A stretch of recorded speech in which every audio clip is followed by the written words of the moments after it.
Hey there, folks! It's your favorite AI radio DJ, Jenny, and I'm here with my co host, the ever knowledgeable Chris.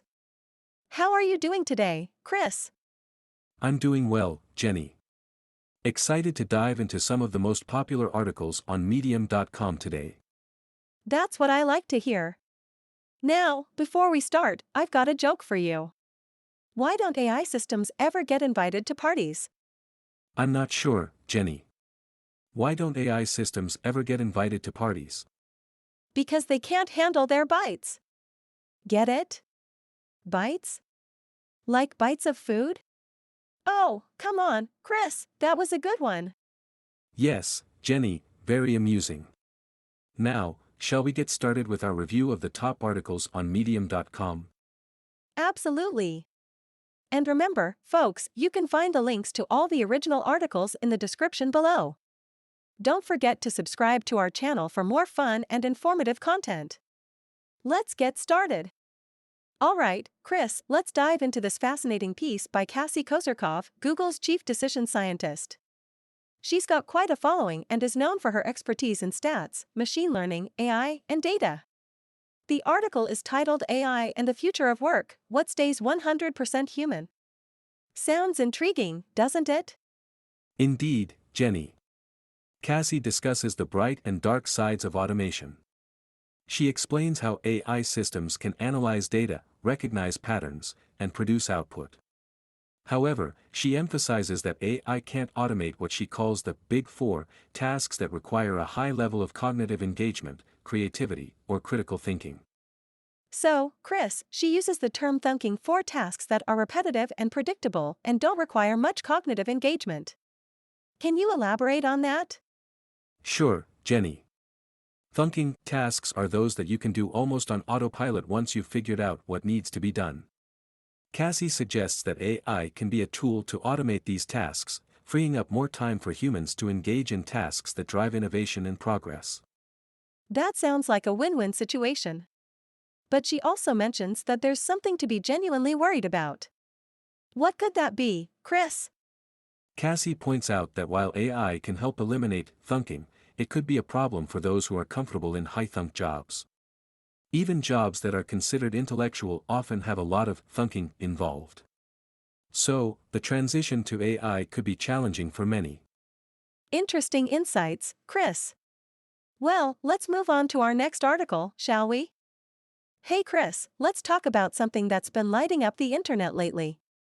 It's an article by Thomas Smith, a tech and AI enthusiast, who's also the CEO of Gatto Images. He's written a piece about LED bulbs and their not-so-bright reality. Can you shed some light on this? Absolutely, Jenny. Thomas Smith has written a thought-provoking piece on the discrepancy between the advertised lifespan of LED bulbs and their actual performance. He points out that while these bulbs are marketed as eco-friendly with a lifespan of up to 91 years, many of them only last 4 to 6 years in real-world use. This not only disappoints consumers but also has implications for the environment. Wow, that's quite a gap between promise and performance. But why is there such a huge discrepancy, Chris? Thomas Smith suggests that there are several factors at play, but he doesn't go into detail in this snippet.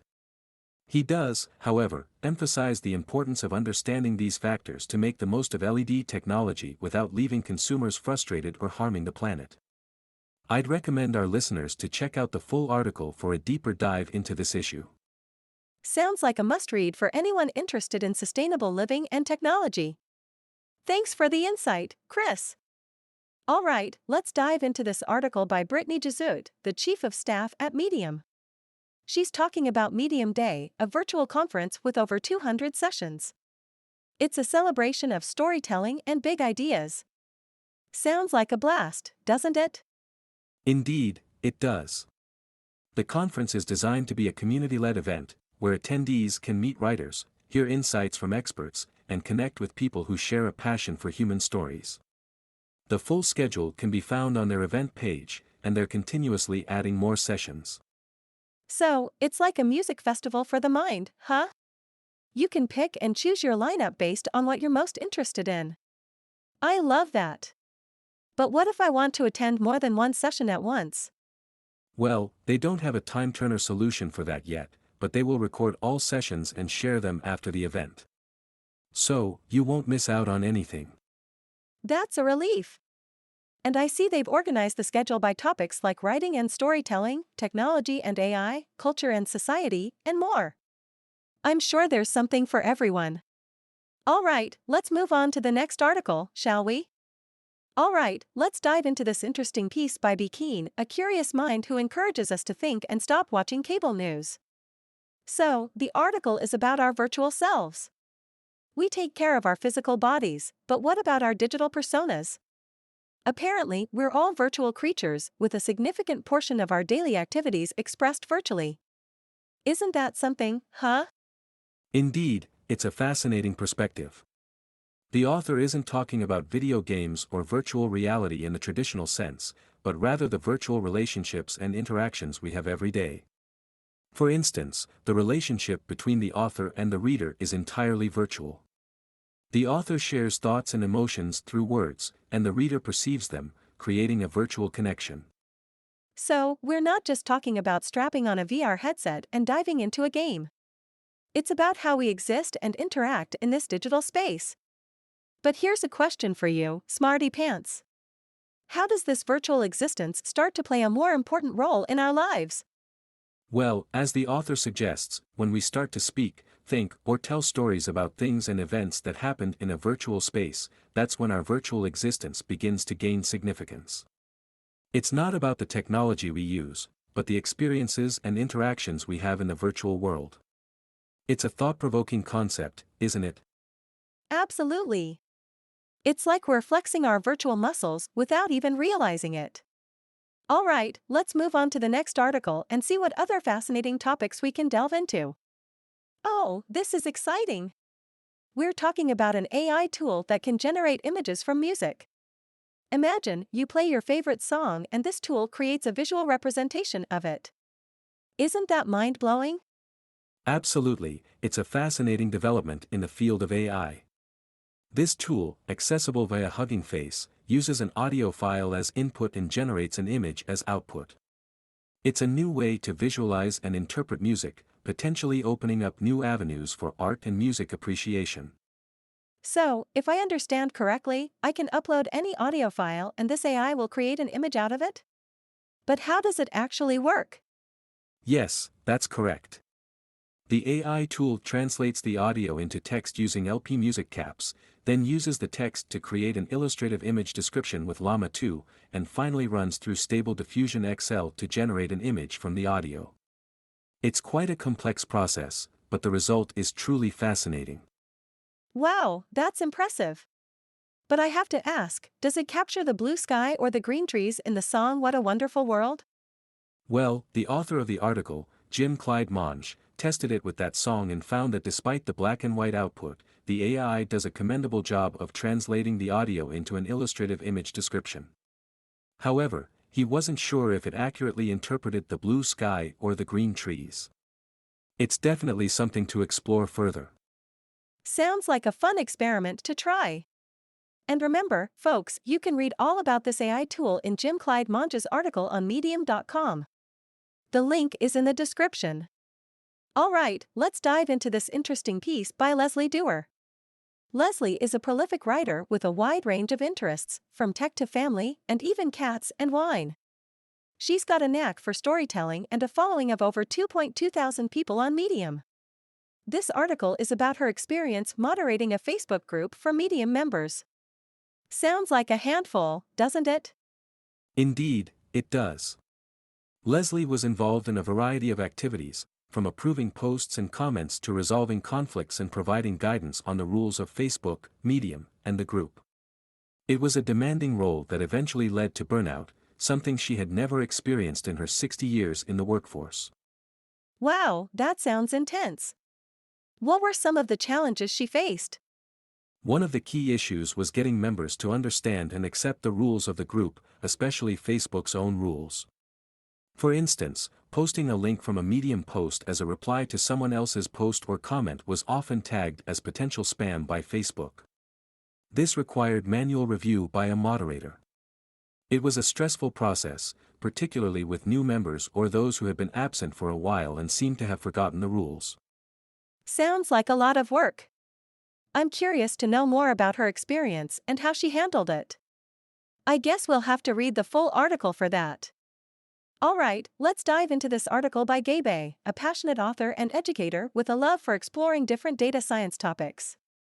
He's got a master's degree in statistics and has worked as a consultant across various industries. He's here to share some expert Python tips with us. So, what's the first tip he's got for us?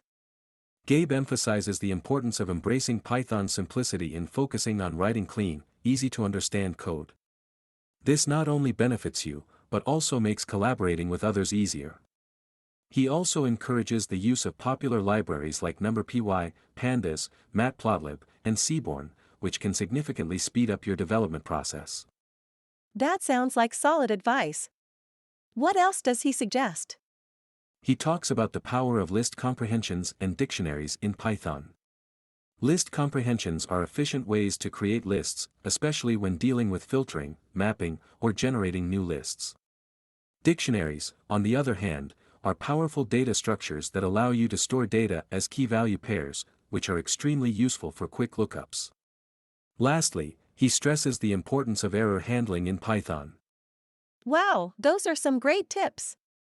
I'm sure they'll be super helpful for anyone looking to improve their Python skills. Alright, let's move on to the next article. Alright, let's dive into the world of cybersecurity with this article by Anthony today.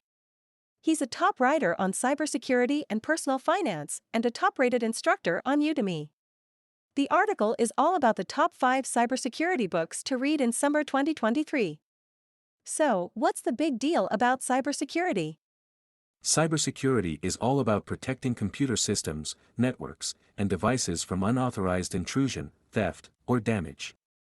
With the increasing frequency of cyber attacks, it's crucial to understand how to defend our personal and professional data against hackers and cybercriminals. Books are a great resource for learning about this, and the ones recommended in this article focus on key aspects like the nature of cyber threats and protective measures. Sounds like a must-read for anyone interested in cybersecurity. One of the books mentioned is Permanent Record by Edward Snowden. Can you tell us more about it? Permanent Record is an autobiography by Edward Snowden, a former contractor for the United States government, who leaked highly classified information from the National Security Agency in 2013. The book provides a detailed account of Snowden's life, his career in the intelligence community, and his decision to leak classified documents revealing the extent of global surveillance programs. Snowden's actions continue to be the subject of controversy, painting him as a traitor to some and a hero to others. Wow, that sounds like a gripping read. Well, folks, if you're interested in cybersecurity, these books seem like a great place to start. Now, let's move on to our next article. Did you know that the average millionaire has 7 streams of income? Well, today's article might just help you start building your own. It's written by the Alex, a successful online entrepreneur who helps beginners build a $10,000 per month online business. So, my dear expert, what's this 75-day formula all about? Well, Jenny, the Alex is trying to debunk the myth of get-rich-quick schemes. He emphasizes that making money online requires effort and dedication. He shares his own journey of building a successful online business and encourages readers to seize the opportunity to do the same. He also introduces something called the revolution, which seems to be a method or strategy for achieving online success. Sounds intriguing. So, it's not about overnight success, but more about persistence and grabbing the right opportunity, right? Exactly, Jenny. The Alex stresses that the key to online success is not about finding a quick way to make money, but about finding a sustainable business model and sticking to it.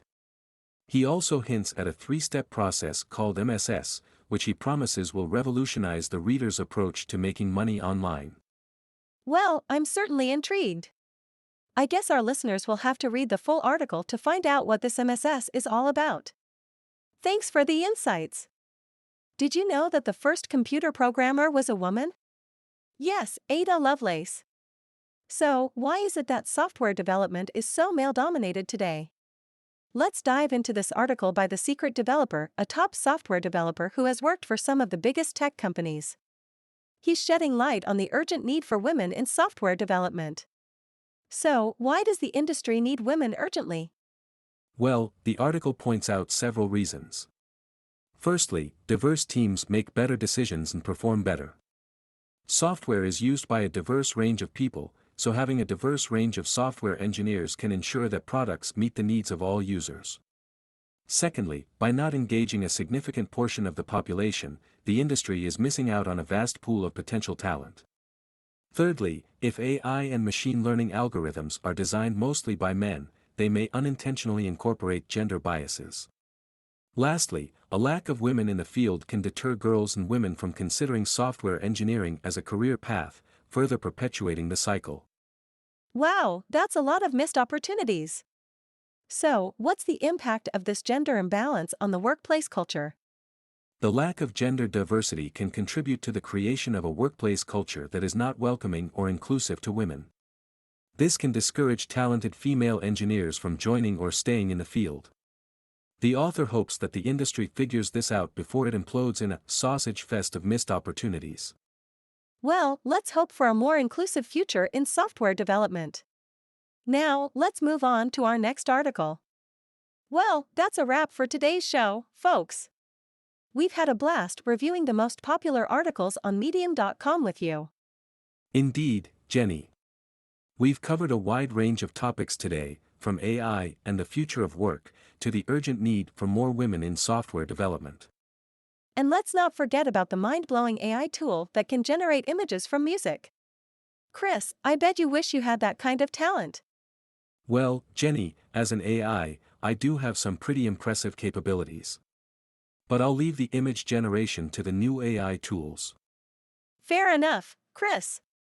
Remember, folks, you can find the links to all the original articles we discussed today in the description below. And if you enjoyed our show, don't forget to subscribe to our channel for more exciting content. We appreciate your support. Absolutely, Chris. Thanks for tuning in, everyone. We'll catch you next time on our Medium.com review show. Until then, keep reading and stay curious.